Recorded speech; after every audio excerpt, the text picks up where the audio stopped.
Well, howdy there, Internet people. It's Belle again. So today, we're going to talk about Greenland, spies, Trump, and diplomacy. Another day, another international incident and undermining of U.S. power.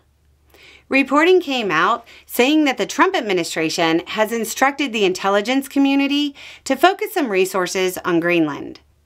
The orders came through Director of National Intelligence Tulsi Gabbard, and are said to have directed America's intelligence agencies to focus on identifying people who would be supportive of Trump's plans, focusing heavily on the independence movement. They were also tasked with finding out more about the attitudes of locals when it comes to mineral extraction. Obviously, Denmark is a little upset by the news and is reportedly summoning the U.S. ambassador, which is kind of a big deal. It conveys a level of importance that a normal phone call can't show. The Danish foreign minister said, quote, "I have read the article in the Wall Street Journal, and it worries me greatly, because we do not spy on friends." We do not spy on friends. That's either just rhetoric for the public, or it's adorably naive.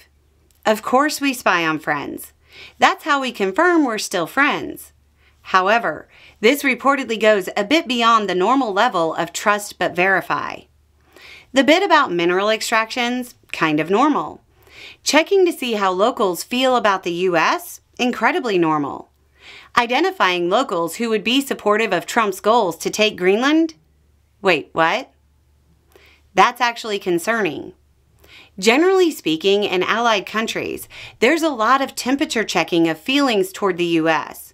And honestly, most of this information you could probably get from AP. It's all very generalized and non-actionable information. When you get down to pulling together information on specific people who might be aligned with actions taken, that's a little different. This is the type of information that would be gathered prior to trying to figure out which of those in the independence movement might be worth reaching out to or supporting in some way, or considering for a future leadership position. Generally speaking, trying to identify local citizens who might work for the interests of your country instead of their home country is something that governments tend to take pretty seriously. The good news is that it's the Trump administration.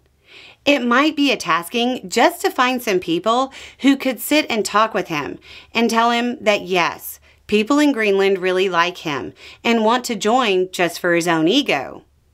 It really might be that simple. But I can promise you, even if that's what it is, there's exactly zero chance that Denmark believes that. And realistically, you can't blame them.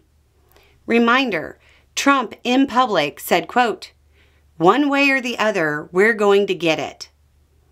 This is why his rhetoric that is being written off as a cutesy old man who doesn't know what he's saying in the U.S. is actually incredibly damaging to the U.S. and weakening it. This is going to be an ongoing saga, and all of our allies are doubting us even more. Anyway, it's just a thought. Y'all have a good day.